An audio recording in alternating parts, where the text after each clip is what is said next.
Ania ang nagunang tudling sa Ronda Brigada.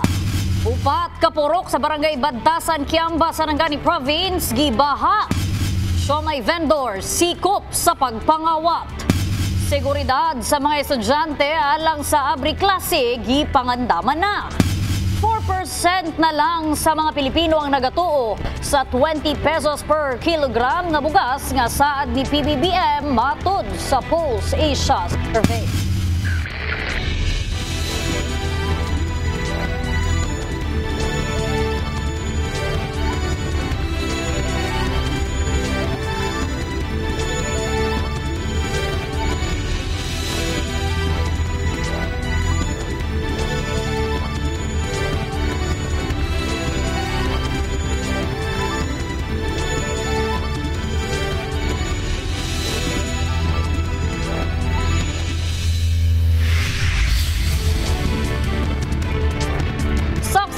Mayong hapon, adlawng Sabado, Hulyo 13, tuig 2024. Live gikan dinhi sa Brigada News Center. Ako ang inyong kabrigada nga maghatod sa inyong mga balita nga sakop sa Soxergen. O kini ang Ronda Brigada.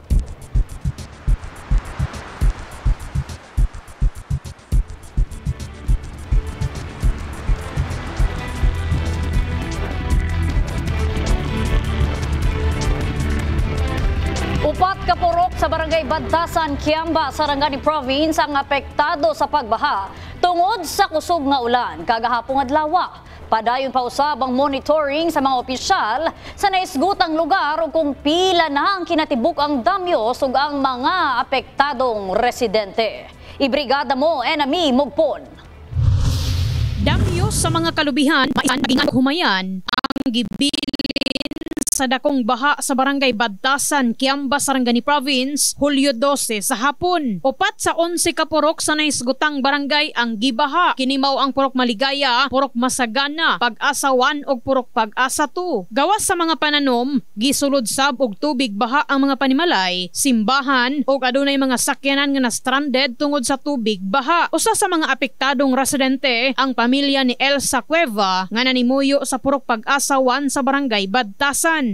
Muto kusog na kayo ang baha. Wala mi nagdahom nga maabutan din yung mong balay ug baha. Kaabot gali diri sa among sala pati din na Di na may kaadto sa among kasilyas kay tagahawak na ang baha. Nya mo to ni adto ko dito sa kuan, Taytayan. Sus kusog na jud kaayo ang baha sa highway. Daghan na kay masakyanan na dili makaagi. Ay murag di na kay ko mahadlok kay murag dako na magud ang Taytayan. Kuanan na gud nila na murag ilang gikalutan na ba giayon man nila ang sapa dira. Luyo sa pagbaha, gibutsyag sa opisyal sa barangay nga walay nasamdan og wala sab nag-evacuate. Padayon man sab ang monitoring sa mga opisyal sa nisgutang lugar ug kung pila na ang mga apektadong residente. Gahulat lamig mga tawag sa purok nga kung asang apektado pero so far wala man. Isa lang kabakong nalunod. Abot sila mga pananom din isa. Total dako yung kay damage ma'am. Lalo na sa basakan. Palay, may number 1 nga produkto dire. Mao ang igo kayo. Already pud ma'am kay naraman dia ang gym o diha man na mo ipaslak ang kwan. Pero wala man ga monitor may wala man. Sigon ni Kagawad Lambago, andam ang ilang gymnasium nga gamitong evacuation center kung ugaling gikinahanglan ng ipahikling ang mga residente sa maong lugar. Gawas sa barangay Badtasan, gibaha sab ang pipila ka barangay sa Kiamba, sama sa Nalos, Lumoyon ug barangay Poblasyon. Sa kasamtangan, padayon pa nga gisuta sa Provincial Disaster Risk Reduction Management Office ang kinatibuk ang damyo sa baha sa tibuok probinsya sa Sarangani. In the heart of changing lives, kini sa Brigada Enami Mugpon, Brigada News.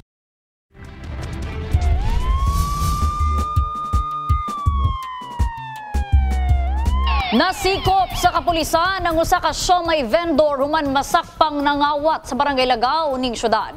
Kapuyo sa sospek ni apela sa biktima nga tagaan og tsansa ang sospek alang sa iyang pamilya. Ibrigada mo MJ Fernandez.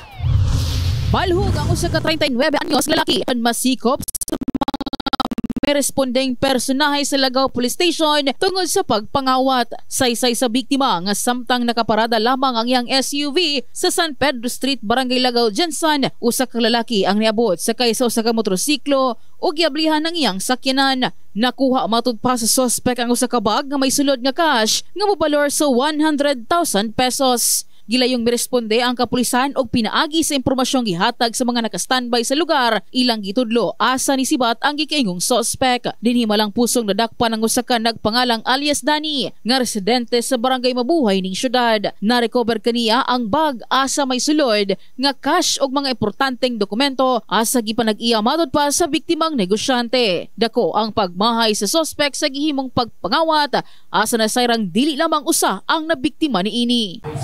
Ma'am, oo ma'am, nakuan lang ma'am, nakuan lang ko ma'am, natinta lang ko ma'am. Kasi trabaho din mo, sir? Siumay ma'am, siumay, dati ko na trabaho sa siumay yan ma'am. Plain income ni mo sa siumay, matagal lang? Gamay lang ma'am. Ha? 400, 300 lang ma'am. Si Dani ang amahan sa 5 niini ka anak o gatrabaho isip tighimo og siomay sa income nga 300 hangtod 400 pesos matag adlaw. Hinungdan nga diha-diha na lang ang kaguol sa iyang kapuyo sa dihang kini madakpan sa kapulisan. Natubangon na lang yun ako. Sa balay, kaming duaan lang kasi nagtrabaho mi ang nagkuan, kanang siumayan, magbago na yun. Isog kayo problema kay para karon napaasin na po ako lang isa. Sir lang jud ang ginasa. Usa sa mga nahimong biktima ni alias Dani ang midangup usab sa kapulisan asa nakawatan matud pa siya niini og kabtangan sa mga nakalabayng bulan. Apan nagpatigbabaw gihapon ang iyang kaluoy alang sa mga anak sa suspect og nagdesisyong dili na magpasang-at og kaso. Samtang hilabihan usab ang pagpasalamat sa pamilya ni alias Dani kalabot niini apan dungan sa pag-apila sa ulahing biktima nga hatagan siya og tsansa nga magbag-o kini sa iyang kinabuhi. Salamat kay ma'am sa imong pagkuan. Sa imong kaluoy sa akong mga anak. Ma'am, sir, dili pa siguro ulay ang tanan. Pasayloan akong bana. Malingkamot mi po makagawas siya para mapanamo ang mga anak. Kami magtinabangayon. Sa karon, gipaabot na lamang sa suspect ang saktong dokumento alang sa pagpasang atog kasong pagpangawat batok kaniya. Asa gibot siya nga anda matud pa siyang atabangon ang maong kaso. Pero nakapakain ako pasaylo ma'am, saya gidawat niya ako pasaylo. Okay lang ma'am, kaya nakasala mo ko ma'am. Tabangon na lang nimo. Okay ma'am. In the heart of changing lives, kini si MJ Fernandez, Brigada News. Mga kabrigada, usa sa saad ni PBBM nga dili malimtan sa katawhan mawang 20 pesos matag kilo nga bugas. Apan base sa Pulse Asia Survey, 4% na lang sa katawhang Pilipino ang nagtuo nga kini matuman. Alang sa dugang detalye, Brigada mo Laizel Labajo. Nagatuog gihapon hangtod karon ang residenteng sa Ubpom og puriforyo mangubat nga matuman ang 20 pesos nga kilo sa bugas. Sumala pa kanila, doon na pa ipila ka tuig si President Ferdinand Marcos Jr. aron kini mapatuman. Wala ko walag paglaom. Basi di ay magkuan pa sila. Biting-biting pa wana. Pero sa ako alang di ko magpagkawag paglaom. Kaya yaman ang, diba, yaman ang ano. Walang na ako nga, di ko pa paglaom. Sukwahi usab kini sa opinyon ni Marilyn Tagaban. Tungod kaniadtong presidential election pa lang, nga gisaad kini ni PBBM. Wala na siya ni tuo. Imposible na sabmatod pa kini karon, ilabi na nga padayong gataas ang presyo sa bugas alang kanila. Planters karon magpalit sila og mga kuan, mahal man ang palitonon. Paano na nila mababa? Wala namin nagatuan na. Sa nationwide survey sa Pulse Asia Research, kalabot national concern ug sa umaabot nga State of the Nation address ni Presidente. 4% na lang sa Pilipino ang nagatuo nga natuman ang saad ni PBBM nga 20 pesos ang presyo sa bugas matag kilo. Gani sa pagkakaron, ang presyo sa bugas dili na moubos sa 50 pesos matag kilo. In the heart of changing lives, kini si Liza Labajo, Brigada News. Gipamahayag sa labaw sa Traffic Enforcement Unit Jansan nga ilan ang iplanuhan ang posibleng pagbutang sa full alert status sa mga buhatan aron nga masiguro ang kaluwasan sa mga estudyante sa subling pag-abli sa klase karong umaabot nga Hulyo 29. Dugang paniini, kapulisan miapela sa mga tricycle driver nga sundon ang special discount alang sa mga estudyante. Ibrigada mo MJ Fernandez. Hugot nga gipahimangnuan sa labaw sa Traffic Enforcement Unit Jansan ng publiko. Ilabi na mga tricycle driver sa Jansan nga gikinahanglan dili pasobrahan ng singil sa pamasahe alang sa mga estudyante. Ilabi na nga nagkaduol ang balik eskwela karong umaabot nga Hulyo 29, 2024. Sigon ni Police Major Oliver Paoya nga aduna na sila'y himuong panagpulong dungan usab sa ilang security plan alang sa pagbalik eskwela, ilabi na ang pagsiguro sa luwas nga dagan sa trapiko. Ito yung natin, pinaplan out natin kung paano yan natin maiwasan yung mga traffic congestions. Of course, yung mga nambabastos sa mga abuso sa mga natin, mga estudyante natin. Kasi usually kadami talagang nag-take advantage yan na although estudyante na minamahalan pa yung pamasahe na supposed to be magkakaroon sila ng special discount. Gipaamping usab di Paoya ang mga estudyante batok sa pipila ka mga abusadong driver ug angayang i-report gilayon sa ilang buhatan aron natagan og aksyon. Kinihuman nga pipila na ka insidente sa pagpangbastos sa mga estudyante ang natala sa TEU Jansan. Actually dyan sa Facebook page namin, mayroong hotline tayo dyan para just in case na may mambastos, mag-overprice. So madali kayong makatawag. Posible usab matod pang ibutang sa full alert status ang mga sakop sa TEU Jansan alang sa umaabot nga balik eskwela, alang usab sa pag-abag sa pagbantay sa seguridad sa kadalanan, kauban ang tibok puwersa sa General Santos City Police Office. In the heart of changing lives, kini si MJ Fernandez, Brigada News. Giimbitaran sa sangguniang panlungsod ang personahe sa National Commission of Senior Citizen aron mahibalaan ang update sa Expanded Centenarian Act. Tungod niini, diri mahibalaan nga naa pa sa kapin 50% ang wala nakarehistro sa online database. Ibrigada mo Liza Labajo. Sulod sa kapin 12 million senior citizen sa nasod Pilipinas, lang matud pa sa kapin 5 million kanila ang nakaparehistro sa Senior Citizen Database, sigon ni Commissioner Edwin Espejo sa National Commission of Senior Citizen. Gimugna matud pa nila kini alang sa mas maayo nga serbisyo sa idaran. Daling mabalaan kung pila kanila ang octogenarian o nonagenarian ilawom sa Expanded Centenarian Act nga ang nag-edad 80, 85, 90 ug 95 makadawat og 10,000 pesos. Also, this is the senior citizens data form that we are distributing so that all senior citizens will be able to register and be captured by our database. Question pa ni Kagawad Maria Lourdes Casabuena, isip chairman sa Committee on Senior Citizen, nga ang update sa Expanded Centenarian Act kinahanglan mapaklaro sa tanang idaran tungod daghan kanila ang dunay mulo kalabot niini. If you go to the different barangay, kasira Casabuena anong ginanang gobyerno, wa pa manahimo, wa pa 80 na ako. You see, we are still in the registration. Remember that, as you mentioned. But the misconception among senior citizens, naa naman na ang kwan, unsa man gistorya ana, no, it's very hard to explain. Tubag pa ni Commissioner Espejo nga ang gikaingong budget ilawom sa Expanded Centenarian Act nga dili pa available ang pondo tungod gina-propose pa sa 2025 budget. But we are encouraging all senior citizens to already file their application so that by the time the budget is there, we can already release their funds. Gani sa Polomolok, South Cotabato, dunay mga nakaparehistro na ug wala pa sa Senior Citizen Database. Malaking tulong yan para kuan. Kung halimbawa mag-claim, madali lang siguro. Wala pa. Maglisod man. In the heart of changing lives, kini si Liza Labajo, Brigada News. At ang isa among pagbalik. Prangkisa sa mga tricycle sa Jansan ipanghatag na. Personal nga impormasyon o kontrata sa usa ka OFW pwede nang ma-access online. Pagmugna ang barangay responders giplanuhan sa MDRRMO Pulomolong. Ug mga binuhing hayop giapod-apod sa mga mag-uuma nga naapektuhan sa kalamidad sa Alabel, Sarangani Province. Kanang tanan sa pagbalik sa Ronda Brigada.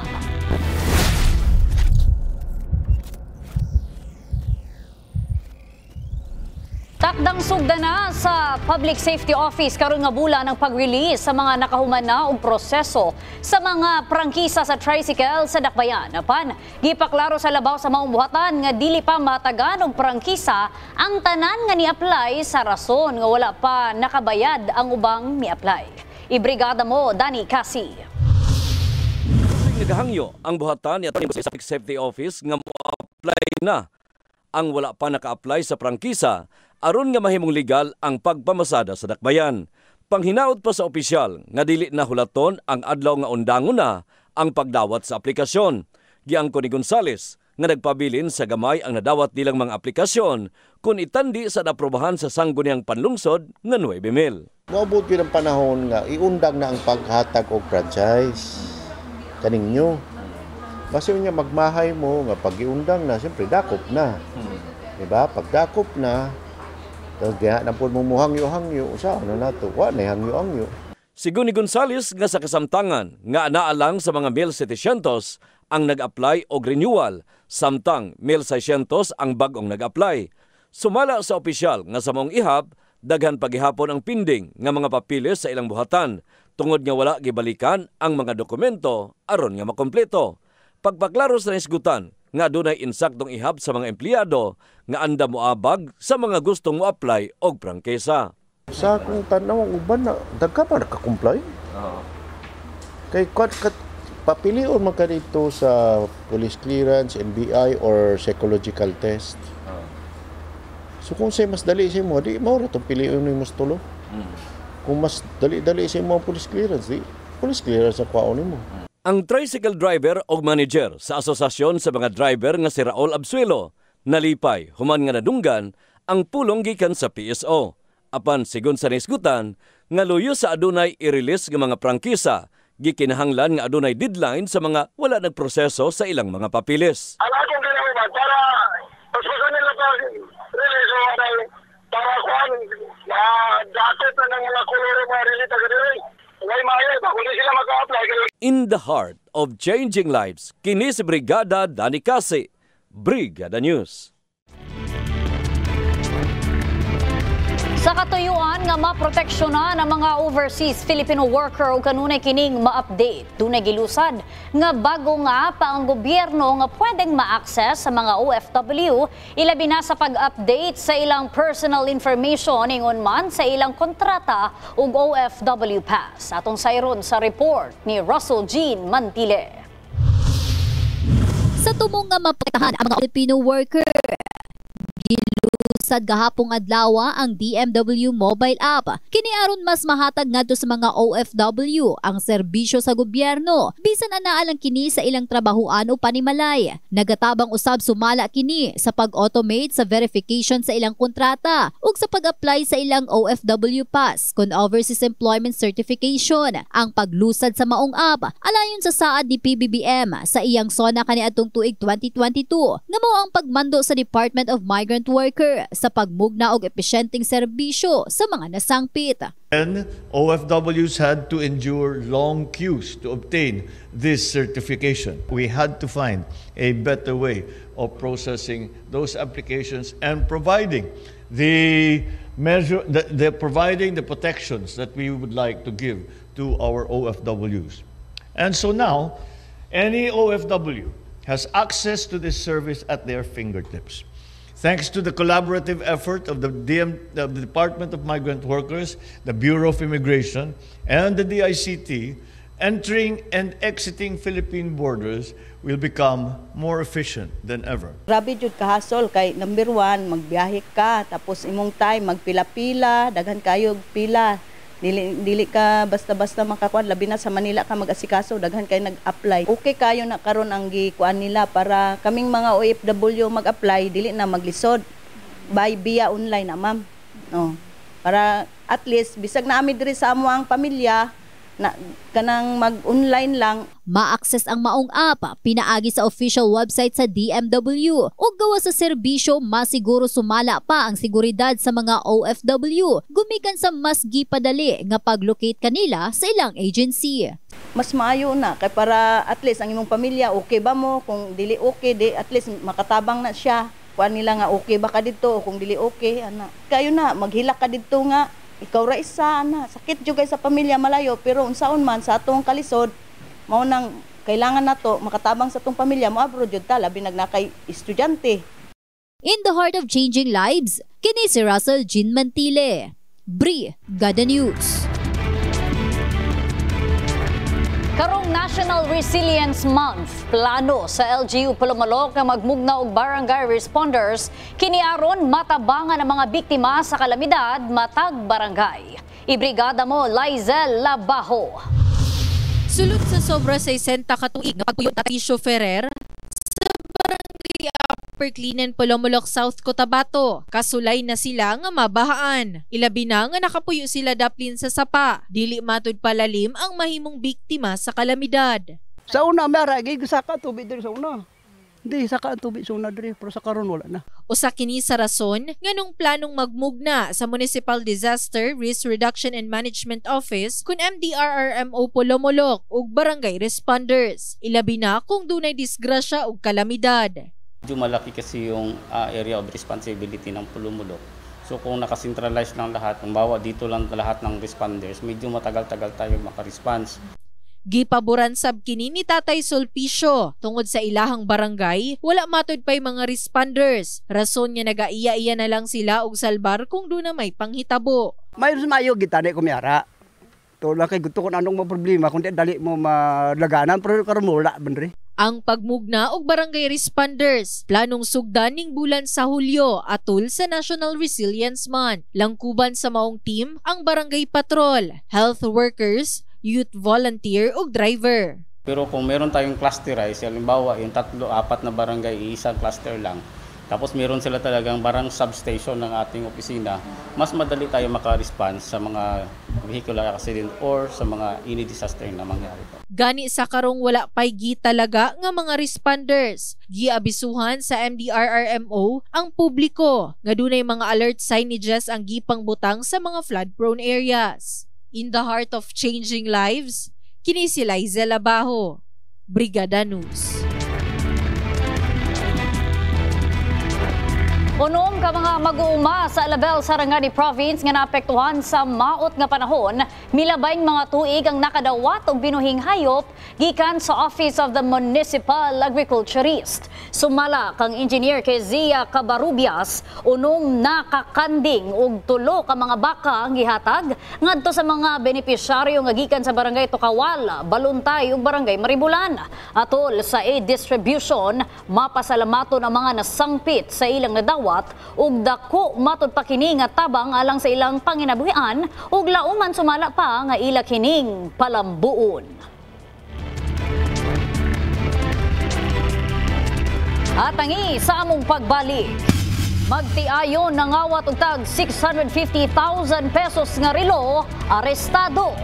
87% sa mga Pilipinong trabahante nakasinati og mental health issue base sa pagtuon. Kapino sa kagatos nga mga empleyado sa sagingan, mialma human na diskubrihang wala sila'y mga benepisyo. 1,800 ka mga similya sa kahoy itanom sa mga mag-uuma sa barangay Conel, Jensen. Itanan sa pagbalik sa Ronda Brigada.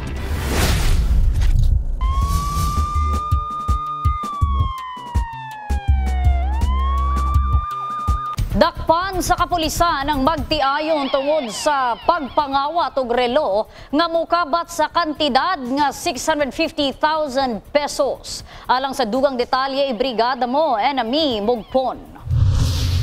Selda ang nahagbungan sa magiging sila dakop sa kapulisan pinaagi sa pagsilbi og warrant of arrest kalabutan sa kasong pagpangawat. Base sa record sa Pendaton Police Station, ang mga dinakpan mao silang Leslie Eugenio, 34 anyos, ug bana niining si Paul Eugenio, 34 anyos, pulos residente sa VSM Homes, Barangay San Isidro, Jensan. Nasikop sila sa kapulisan Hulyo 12 sa gabi sa Nursery Road, Barangay Lagaw. Sumala pa sa biktimang si alias Angel, suod niya nga higala ang magtiayon og permi na kining nagaadto sa iyahang balay. Invite ko sila sa bahay. Always naman, magsabi punta ako sa bahay niyo. Sige siya pala, sa bahay. Na-target sino pala yung relo ko. Tapos, na-trace namin na yung Rolex na prenda doon sa Davao. Nakapangalan sa wife niya ang nag-post. Di man din nasunod nila yung mawa namin na pinaiusapan ko pa sila na kung pwede, i-recover lang nila yung relo. Much better na ibalik nila sa akin. Ako talaga, willing talaga ako na makipag-reglo sa kanila. Basta, bayaran lang nila ako or ibalik nila yung worth na relo ko. 650,000 worth that time nung pinili. Sumala sa biktima, gikawat sa mga sospek ang iyahang relo sa mismong panimalay niini sa Barangay Lagaw, milabayng tuig 2021. Og sukad atong higayuna, wala na kini mabalik, rason nga nagpasaka na siya og reklamo batok sa magtiayon. Nagawasan og warrant ang mga sospek Hulyo 9 sa kasamtangan nga tuig. Amo pang gina-verify kung may uban pa ba na kaso kining dinakpan nato aside sa kaso nila karon na pagpangawat. Gikan sa paggawa sa warrant of arrest, ma'am, tong July 9, amo na kining ginamonitor bilang mandato namo sa pagpanguna sa among Chief of Police na si Major Dungka. O kagahapon namlampuso namo nga aresto ang duha ka mag-asawa sa Nursery Road, Barangay Lagaw habang nag-order sa isa ka barbecuehan, ma'am. Karon, ma'am, naatila diri sa kustodiya sa police station habang nagahulata sa commitment order gikan sa korte. Nagpabiling balhog ang magtiayon sa selda sa kapulisan tungod sa giatubang nga kaso. Asa dunay girekomendang piyansa nga 36,000 pesos matag usa. Sa mga kapulisan natin, sa PNP natin, sobrang thankful ako sa kanila na nabigyan nila ako ng justice doon sa final ko na case. Ang masasabi ko lang sa na wag tularan at maging leksyon na sa kanila yung ginawa nila sa akin. Ganun na lang. At wag na nilang gawin pa sa iba. In the heart of changing lives, kini sa Brigada Enami Mugpon, Brigada News. Base sa usa ka pagtuon, 87% sa mga working Filipinos ang nakasinati og mental health issue gumikan sa stress gikan sa trabaho. Apan paunsa ba kini malikayan sa usa ka trabahante? Ibrigada mo Russell Jean Mantile. Sa adlaw daw ni Sander Pepico usa ka messenger dili malikayan ang adunay higayon nga stress kini sa trabaho. Rason nga naga-stress eating kini. Dapat focus lang ka. Dapat imong isipon imong pamilya nimo nga dapat makatabang ka sila ha. Kaya og imong isipon nga ma-stress ka, syempre imong adlaw maguba, imong trabaho po maguba pod. Masayang imong oras, panahon. Panalagsa ginaset na lang sumala niya ang iyang huna-huna sa pamilya aron nga dili mangluya tungod sa mga problema. Syempre kapoy na gutom na. Gutom naman ka kay stress kapoy, di ba? Sige ra magkaon. Magbrinta na pod. Stress eating ba ka, sir? Siguro ma'am kay kapoy pod ang trabaho. Napoy usahay na kay na mga problema nga ginawa na huna. Syempre may stress po kay mawala ka sa focus sa trabaho. Lingaw na lang nimo, syempre sa trabaho kay sigasa mo ko ma-assign, sigasa ko mabot, usay sa out of town. Ang kanisab nga trabahante og poultry farm nga si Rolly Alim, bag-uhay lang miundang og trabaho tungod sa apektado ang huna-huna niini sa work environment. Sa Manila, nag-work ako ma'am, salesman. Sa warehouse pa, siyempre pag salesman ka, dala mo lahat yan ma'am eh. So parang pag-abot mo di sa probinsya, parang kaya mo i-handle lahat ng bagay ma'am ba? Siyempre sanay sa multitasking ma'am eh. Although bago lang ko diri nakita ko diri yung kahit na gamay sweldo lang, okay na sana yon. So gaya na sinabi mo ma'am, yung environment talaga ma'am. Sa pagtuon sa usa ka insurance provider, migula nga 87% sumala pa sa mga Pilipino ang nakasinati og work-related mental health issue gumikan sa work environment ug mas taas sumala kini og 11 itandi sa global average nga anaa lang sa 76%. Lakip sa sagad nga masinati sa mga adunay mental health issue tungod sa trabaho ang anxiety, pagkawala og gana sa pagkaon, pagkawala og konsentrasyon, sleep disorder o insomnia, pagkawalay kumpiyansa sa sarili, stress eating ug uban pa. Gumikan niini nakitaan sab sa maong pagtuon nga 68% sa mga Pilipinong empleyado ang gahuna-huna nga mo resign, 57% ang nagakuha og training course, 54% ang naga-remote work, 50% niini ang naga-sick leave. Sigun pa sa usa ka eksperto ngadto sa mga nakasinati niini sa ilang trabaho. Ang kanang Panginoon na sabi, I will give you a perfect peace of mind, stay on you. So ang ibig sabihin noon, ang isipan natin, saan ba nakapokus? Yes, nandun yung trabaho, maging konti sa trabaho natin, pero yung kanyang kaisipan ay walang kapayapaan. So, ang reason yun, kung ano yung focus niya, ano yung nasa isip niya, yun ang maging ganun ang isip niya. Kung nakapokus siya sa problema, sa trabaho niya, magkaroon siya wala siyang peace of mind. So, pag walang peace of mind isang tao, makakaroon siya ng stress. At nakaroon siya ng stress, doon ang simula makakasakit, may mental problem na. Importante sumala pa ang insaktong pahuway ug tulog. Stress kasi siyang tao, nakaroon ng mental problem because mali yung kanilang focus, talagang nakatuon siya doon sa problem. Kasi sabi ng Word of God, sabi ron, for what he think in his heart, so is he. So ibig sabihin, kung ano yung laging iniisip mo, maging ganun ka. Ang tanging kuwan ko lang sa mga taong ganun is ikaw nila yung focus nila. Saan? Doon sa sinasabi ng Panginoon. Then they will have a peaceful mind. Gikinahanglan sab sumala pang suportahan sa mga kumpanya ang mental health sa mga empleyado aron matabangan silang maka-cope up. In the heart of changing lives, kini si Russell Jean Mantile, Brigada News. Nagpasibaw sa ilang mulo ang kapin sa usa ka gatos nga mga empleyado sa usa ka sagingan sa Barangay Conel ning Dakbayan. Reklamo sa mga trabahante ang kulang nga benepisyo gikan sa kumpanya nga ilang ginatrabahuan. Ibrigada mo, Dani Kasi. Ginasinggit sa mga trabahante sa Barangay Conel ang pagremit sa ilang mga SSS, pag-ibig o paghatag sa uban pa nga mga benepisyo nga angayan nga ihatag sa kumpanya. Matod sa trabahante nga si Loloy Tanyo nga usa sa gikalain sa ilang buot nga midangat na og pila ka tuig nga sila ang ginaminusan sa ilang sweldo nga alang sa SSS. Apan sa paghiman-himan, walay unod ang remittance. Kay karon manggod sa among trabaho ipit mi karon. Kay daghan mi karon nga mga mulo diha. Ang isa na mo karon ginagukod na mo karon ang benepisyo nga sige kaltas hangtod karon. Nami mga kauban. Walay mga number ginakaltasan yapon. Alang ni Salde Innumerables gipaklaro niini nga midangop na sila sa barangay aron nga magpatabang sa ilang kahimtang. Sigun sa naisgutan nga wala na sila masayod sa kahimtang sa ilang pagpanarbaho tungod nga dili sila atubangon sa nagadumala sa maong kumpanya. Gihingusgan sa naisgutan nga nagasaka ang ilang edad nga mga empleyado ug maayo na lang unta nga pag-abot sa panahon. Aduna sila'y paaboton sa ahensya sa gobyerno pinaagi sa insakto nga pag-remit sa ilang benepisyo. Sa karon hanging po yumi galabad maya mong ulo. Sa tinuod lang uban ang mga kauban duha ra yumi ang plano ani sila full support yumi tanan. Sa bahin sa barangay gipasalig ni Kagawad Rambo Layson nga anda mutabang ang barangay council sa problema sa nisgutan nga mga trabahante. Sumala sa kagawad nga nakita niini nga nahimong makaluluoy ang uban nga mga empleyado nga nanarbaho og dugay sa maong kumpanya apan walay klarong paabuton tungod sa maong problema. Dili ginamo pwedeng pasagdan ang mga employee diha sa sagingan kay number 1 puros mga taga Barangay Conel ni. Community ni sa Barangay Conel. Og doon na may problema ani nila balik gihapon namo. Gipaningkamutan sa news team nga adtoan ang ginareklamo nga kumpanya apan dili pa makahatag og pamahayag sa rason nga mag-agad pa sila sa ilang mga opisyal sa Davao. In the heart of changing lives, kini si Brigada Dani Kasi, Brigada News. Mukab Kabat sa 1,800 nga similya sa mga nagkadiiyang matang sa kahoy ang gipangapod-apod sa Jansan City Environment and Natural Resources Office sa 50 ka mga mag-uuma sa Barangay Conel, ning syudad.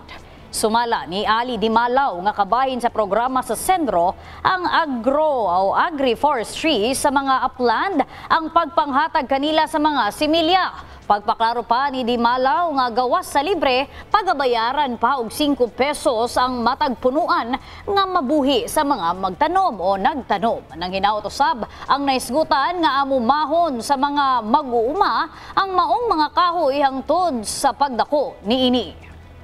Mananom kita no samtang ulan-ulan ng panahon, di masayang ang atong mga areas, and then dili lang man na para sa amuha kundi para gihapon na sa inyo mga farmers.